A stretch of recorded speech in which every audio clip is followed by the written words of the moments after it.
K Black Boxing, coming to you another video. This is the post-fight of Terence Crawford versus Julius Indongo. Phenomenal fight last night.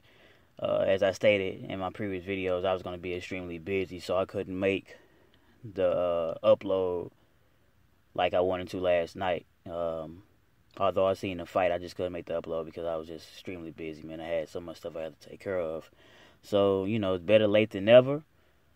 As promised, I'm still gonna make my post-fight review of this fight, man.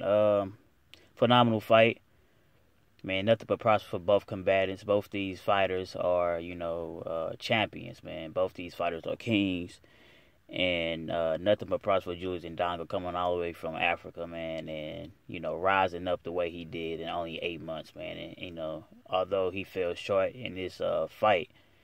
Nothing but props to that brother because he's still done in just 6 months becoming a unified champion by going to two different people's backyard and beating them, and coming daring to be great and coming over to Terence Crawford's backyard and competing with him.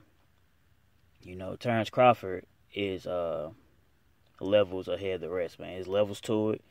And as good, as great, and Julius Indongo's was, it just truly shows you that Terence Crawford is on another level.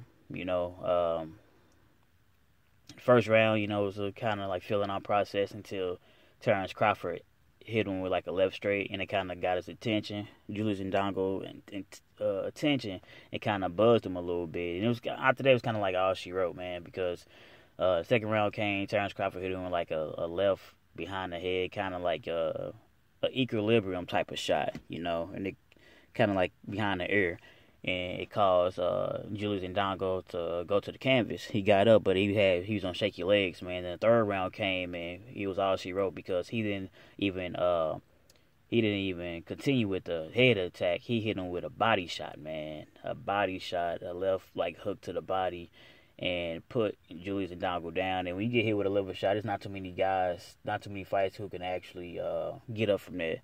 I can count on one hand how many fighters I've seen get up from a shot to the body, man. It ain't too many guys that came up that because that shot is so tough. And no matter how much you work out, man, a well-timed body shot like that, you're not gonna get up, man. And if you do, you definitely got the heart of a true champion, man. I'm not saying Julius Indongo don't, because like I said, it definitely takes courage, man, to get up from a shot like that. But be that as it may, man, like I said, Julius Indongo, as good as great as he was, it just truly showed you Terence Crawford on another level. I didn't make a prediction, but I did say a knockout was going to happen because the way both these guys was face to face at the face off, and not the face off, but at the weigh in. Nose to nose, forehead to forehead. They did not. They was fearless, man. There was no fear at all between both these guys, and a good fight happened, man. And, at first I was good. Like I said, at first I was like, well, I ain't gonna make a prediction, but it might go the distance. The person who make the less mistakes wins. But after that face off, the way they was looking at each other, I said, oh man, a knockout was gonna happen. No bruises occurred. I said maybe a couple of knockdowns between one another, maybe even a busted nose or black eye, something like that. That didn't happen because the fight ended so early, but a knockout did happen, man. So salute to Terence Crawford, man. He's becoming the first undisputed, champion in over a decade, man. He holds all the belts at WBO, WBA, WBC, WBA, and IBF, man. He holds all the belts.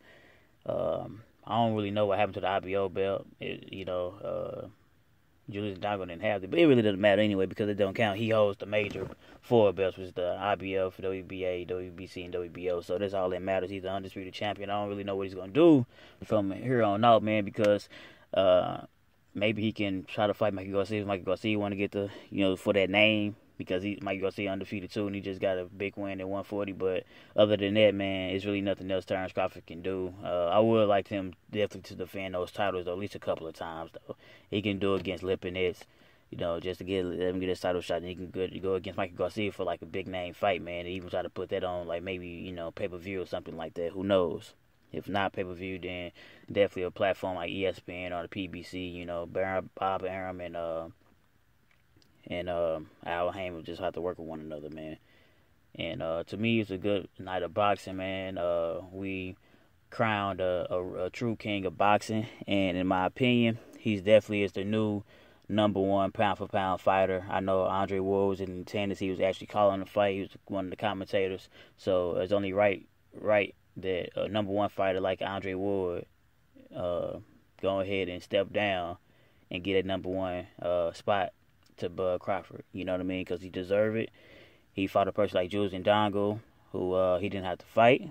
Rangy, lanky type fighter, and he made easy work of him. Terence Crawford is so good, man, that is he actually put a smile on my heart when I see that man fight, man. Like I said, the first time I ever seen him fight against British Prescott, from that point I said, you know, and I never do this I never vouch for fighters too early, man. Whether I see him once, twice, whatever, but that guy got the goods, man, and I knew from there that he was something special, and you can see it's nothing. He have not backtracked one time. The man worked hard. He showed you the true grit of a true champion, man, and it's truly time for this man to get paid, man. I know Pacquiao is out of the sport basically because he's about to fight Jeff Horn, and win, lose, or draw, he's gonna retire. He's gonna try to get the victory and then retire, but I think Jeff Horn gonna beat him again. But it's time for Terence Crawford to get paid, man, for real, because he got 33 fights already, 22 KOs. He's the undisputed champion. It's time to get that man paid. And in my opinion, maybe he should leave Bob Arum, man, because I don't think they really he's not as a top as what he should be, man. You know, these guys don't need no promoters no more, man. Be independent. You know, you get advice like Al Haymon or even a manager or whatever, they can help you. You can promote your own damn fight, man. You know, because you need to start making that bread because you've been putting in too much work, man. You know, like I said, I would like for him to, and fighting a person like Mikey Garcia probably put some bucks in his pocket. You know, in 140-pound division, you decide to stay. 147, you know, there's some guys up there, man, and that's when he probably, you know, meets some competition. But after yesterday's performance, man, I definitely believe that he can compete with everybody from 140 to 140, especially 140. Already seen what happened. He cleaned out the division and got all the titles now. So 147, he can compete with Earl Spence and Keith Thurman and Jeff Horn too. It's just what it is, man.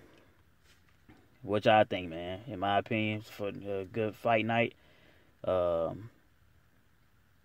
Crawford, the new number one pound for pound king. K Black Boxing, signing off. Like, comment, subscribe.